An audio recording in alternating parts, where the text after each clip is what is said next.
ओम श्री विष्णवे च विद्महे वासुदेवाय धीमहि तन्नो विष्णु प्रचोदयात। आप सभी श्रोताओं को इंदिरा एकादशी की हार्दिक हार्दिक शुभकामनाएं। जय लक्ष्मी माता। स्वागत है आपका अपने चैनल श्रद्धा से भक्ति भावना में। श्री हरि विष्णु और माँ लक्ष्मी जी की कृपा आप और आपके समस्त परिवार पर सदैव बनी रहे। तो आज के वीडियो में हम इंदिरा एकादशी व्रत कथा श्रवण करने वाले हैं, जो कि स्वयं भगवान श्री कृष्ण ने धर्मराज युधिष्ठिर को सुनाई थी। तो आइए कथा प्रारंभ करते हैं। एक दिन धर्मराज युधिष्ठिर और भगवान श्री कृष्ण दोनों में वार्तालाप हो रहा था।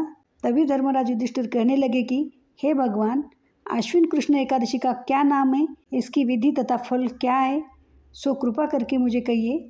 भगवान श्री कृष्ण कहने लगे कि इस एकादशी का नाम इंदिरा एकादशी है। यह एकादशी पापों को नष्ट करने वाली तथा पितरों को अधोगति से मुक्ति देने वाली होती है। हे राजन, ध्यानपूर्वक इसकी कथा सुनो। इसके सुनने मात्र से वायपेय यज्ञ का फल मिलता है। प्राचीन काल में सतयुग के समय महिष्मती नाम की एक नगरी में इंद्रसेन नाम का एक प्रतापी राजा धर्मपूर्वक अपनी प्रजा का पालन करते हुए शासन करता था। वह राजा पुत्र, पौत्र और धन आदि से संपन्न और विष्णु का परम भक्त था। एक दिन जब राजा सुखपूर्वक अपनी सभा में बैठा था, तो आकाश मार्ग से महर्षि नारद उतरकर उसकी सभा में आए। राजा उन्हें देखते ही हाथ जोड़कर खड़ा हो गया और विधि पूर्वक आसन व अर्घ दिया। सुख से बैठकर मुनि ने राजा से पूछा कि हे राजन, आपके सातों अंग कुशल पूर्वक तो है, तुम्हारी बुद्धि धर्म में और तुम्हारा मन विष्णु भक्ति में तो रहता है। देवर्षि नारद की ऐसी बातें सुनकर राजा ने कहा, हे महर्षि, आपकी कृपा से मेरे राज्य में सब कुशल है तथा मेरे यहाँ यज्ञ कर्मादि सुकृत हो रहे हैं।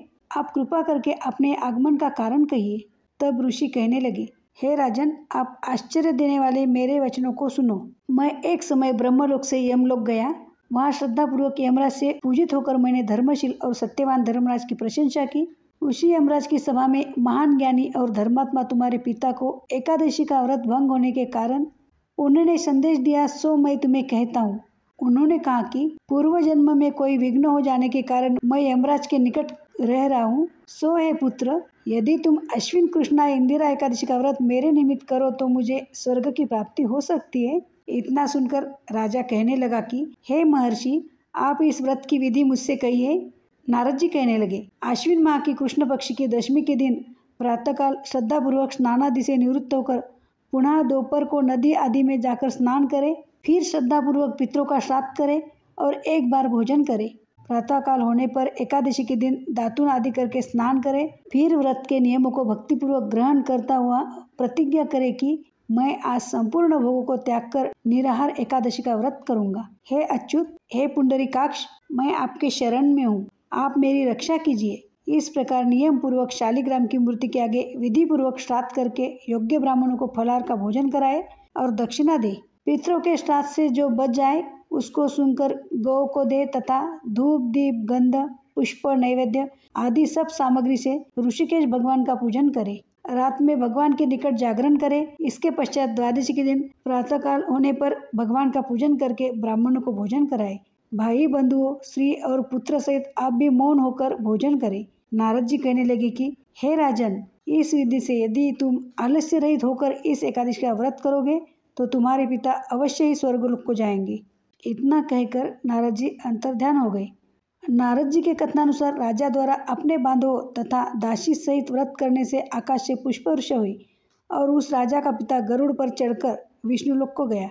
राजा इंद्रसेन भी एकादशी के व्रत के प्रभाव से निष्कंटक राज्य करके अंत में अपने पुत्रों को सिंहासन पर बैठाकर स्वर्गलोक गया। हे युधिष्ठिर, यह इंदिरा एकादशी के व्रत का महात्म्य मैंने तुमसे कहा। इसके पढ़ने और सुनने से मनुष्य सब पापों से छूट जाते और सब प्रकार के भोगों को भोगकर अंत में वैकुंठ को प्राप्त होते।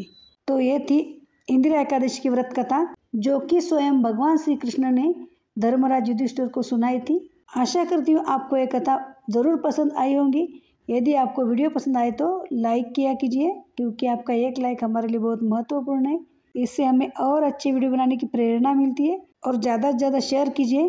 चैनल पे नए हो तो चैनल को सब्सक्राइब कीजिए, बेल आइकन भी क्लिक करें, ताकि जब भी नया वीडियो अपलोड करूँगी सर्वप्रथम आपको नोटिफिकेशन मिल जाएगा। तो मिलते हैं ऐसे एक और वीडियो के साथ। धन्यवाद। जय लक्ष्मी माता। ओम नमो भगवते वासुदेवाय नमः।